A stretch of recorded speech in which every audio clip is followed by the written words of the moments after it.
Hi kids, this is your teacher Jerica, welcoming you to another English 5 virtual class. Today, I will talk about inferring the meaning of compound words using context clues.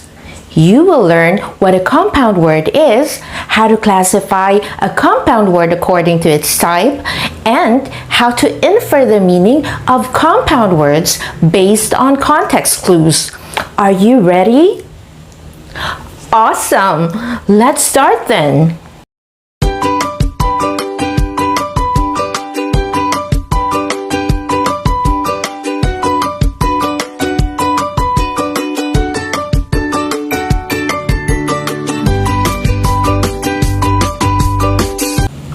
What pictures do you see on the board?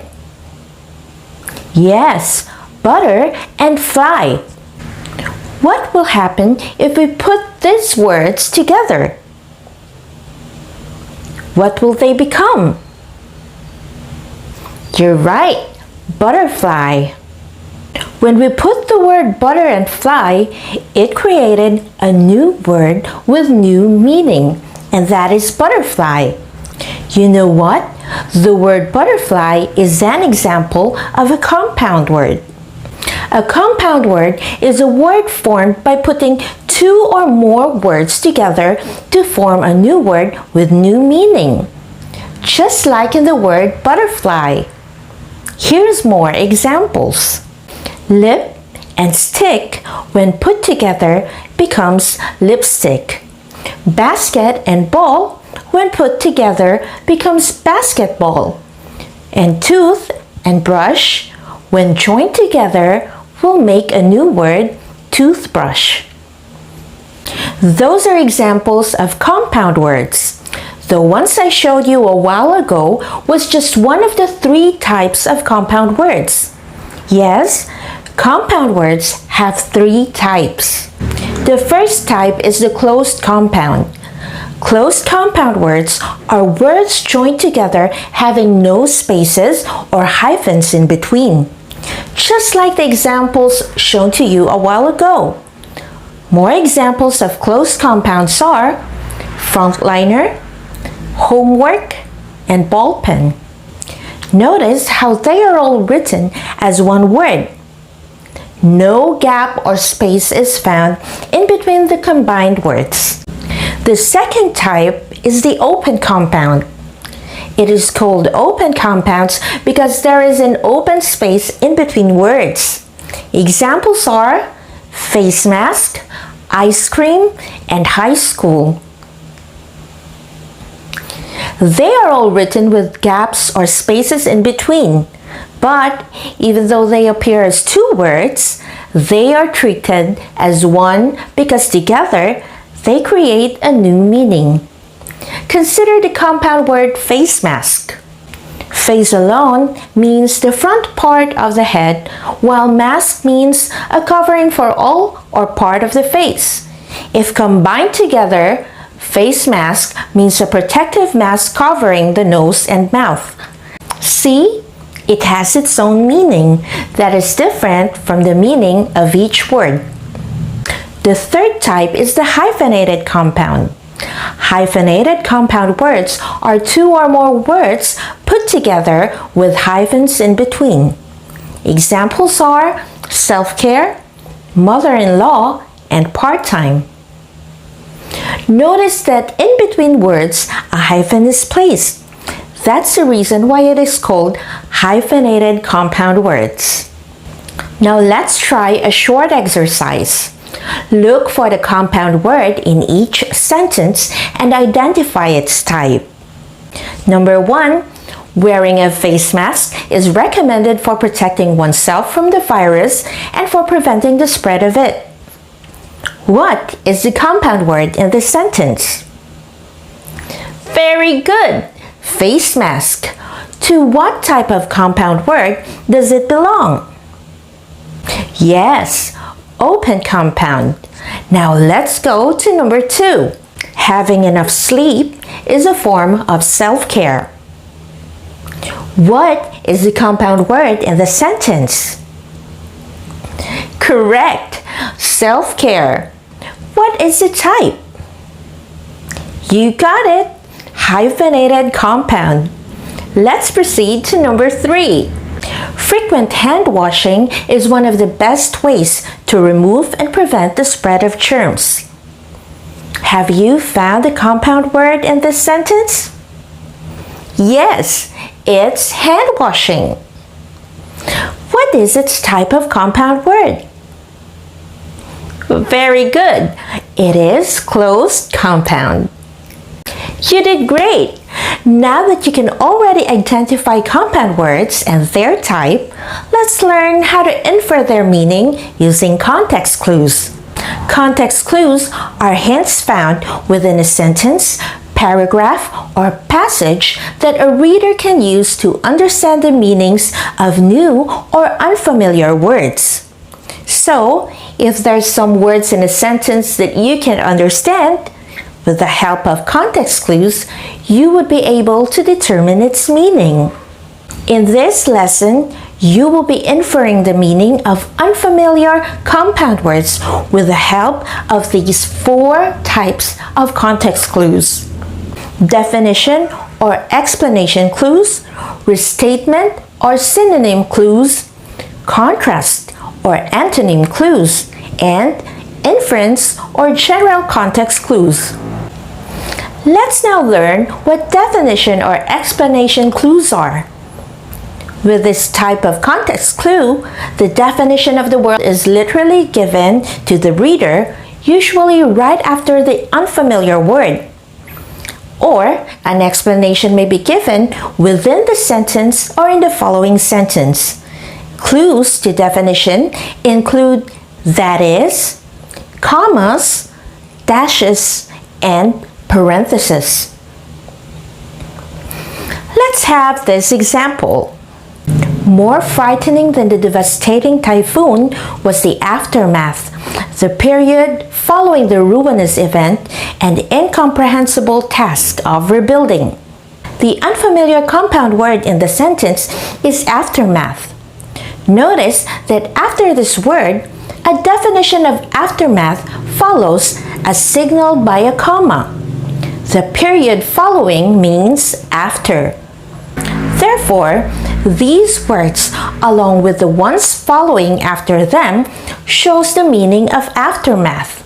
So, we can now conclude that aftermath means the period following the ruinous event.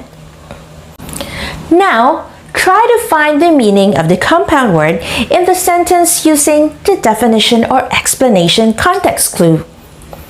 Some over-the-counter drugs, the ones bought without prescription, can have serious side effects. Can you guess the meaning of over-the-counter drugs? You're right! It's the ones bought without prescription. Now let's proceed to the next context clue, which is the restatement or synonym context clues. There are times when the author will say the same thing twice. Once with a more difficult word and in a more simple way, often right in the same sentence. So when you find an unfamiliar compound word, a word with the same meaning can be found just around it. Example, I do have a sweet tooth, and my fondness for sweets would always bring me to chocolate stores. In this sentence, the compound word is sweet tooth. What do you think is the restatement or synonym used in the sentence? Correct. It's fondness for sweets. Sweet tooth means fondness for sweets. Now, it's your turn. The phenomenal singer is set to make a comeback concert in December. Everyone is waiting in excitement for her return. What is the unfamiliar compound word in this sentence? Yes, comeback. Can you find the synonym of that word in the given sentences? Very good! It's return. The third context clues that we will be dealing with is the contrast or antonym clues. This type of context clues give us hints to the meaning of words by telling us what they're not. Often, the word but is included in the sentence to tell us that an opposite thought is about to be presented. Take a look at this example. Melissa wants to buy Jane up-to-date outfits, but the latter prefers to wear her out-of-fashion clothes. The compound word in the sentence is up-to-date. The antonym for this is just anywhere right after the word but. Remember that the word but tells that an opposite thought is about to be presented. What do you think is the opposite for up-to-date? You got it right! It's out of fashion. Because out of fashion is the opposite word for up-to-date, what do you think is the meaning of up-to-date? Remember that contrast or antonym clues shows the meaning of the word by giving us the opposite word. Therefore, we can say that the meaning of up-to-date in this context is trendy or current. Now let's go to the last type of context clue, the inference or the general context clues. This type of context clues are a little more subtle. They usually require readers to look beyond the sentence they're reading for understanding, sometimes even at the entire passage. If other more specific context clues are missing, looking for inference clues is your best bet. Sufficient clues might be available for the careful reader to make an educated guess at the meaning of the word. Let's study this example. Joshua looks bored in the middle of a lackluster meeting. He can wait for it to end. To know what lackluster means in this context, you have to consider other parts of the passage. Joshua looks bored and he can't wait for the meeting to end. With that, we can say that the meeting is perhaps boring or dull. And that's the inferred meaning of lackluster. Now try inferring the meaning of the word mass-produced using the context clues in this sentence. Since COVID-19 pandemic, face masks have been mass-produced to meet a very high demand for it by the large number of population fearing getting infected by the virus. Look at the sentence and notice this part. To meet a very high demand for it by the large number of population. This means that a lot of people want to buy face masks. When a lot of people want to buy face masks, what should the manufacturers do? Perfect! Produce large quantities of face masks. Therefore, mass-produced means produced in large quantities. There you have it. You have learned how to infer the meaning of unfamiliar compound words using 4 different types of context clues, such as definition, synonyms, antonyms, and inference. I think you're ready for this activity. Infer the meaning of the underlined compound words in the following sentences using context clues. Circle the letter of your answer. I will give you 5 minutes to answer all 5 items.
Time is up.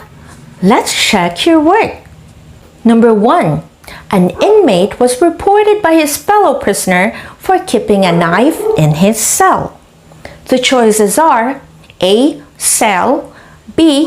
Fellow, C. Prisoner, and D. Knife. This sentence provides a synonym for the unfamiliar compound word. The more common word for inmate is prisoner. The answer is C. Prisoner. Number 2. His favorite room in the house is the dark room, a specially lit room intended for developing photographs. The choices are A. favorite room, B. A specially lit room intended for developing photographs, C. A room in the house, and D. A specially lit room. Dark room can be answered by using the definition or explanation context clue. Look at the sentence. The meaning is preceded by a dash. It is a clue that the following group of words is a definition of dark room. The answer is found in letter B. A specially lit room intended for developing photographs. Number 3. John says his father was good-natured, a man not quickly roused to anger or harsh opinions. Number 3 can also be answered by looking at the definition or explanation context clue. Notice that after the word good-natured, a comma is written and an explanation of what a good-natured man is follows. And so, the answer is in letter A, a man not quickly roused to anger or harsh opinions. Number 4. The bully browbeat her into giving him money, but her best friend encouraged her to stand her ground. The choices are A. Encourage, B. Inspire, C. Support, and D. Intimidate. In number 4, the context clue presented is antonym or opposite context clue. The signal word is but. The bully browbeat her into giving him money, but what did her best friend do? She encouraged her to stand her ground. What then is the opposite of browbeat? Yes, encourage. If encourage is the opposite of browbeat, then what do you think is the correct answer or the meaning of that word? Perfect. It's letter D, intimidate. Intimidate is the meaning of browbeat. Now let's go to the last number, number 5. The group spent hours of brainstorming and finally came up with more solutions to the problem. The choices are A. A talk about trivial matters, B. Friends discussing about their problems, C. A problem-solving technique where a group discussed to produce ideas, and D. A case study. You can answer this by using inference or general context clues. The group stayed for hours and they came up with more solutions to the problem. What do you think did they do to come up with solutions? Yes, solutions were generated because each one contributed ideas. So the answer is letter C, a problem-solving technique where a group discussed to produce ideas. That's it. We have reached the end of our lesson, and I would like to congratulate you for successfully learning how to infer the meaning of unfamiliar compound words using context clues. I will see you again on our next virtual class where English is made easy with teacher Jerica. Goodbye, kids!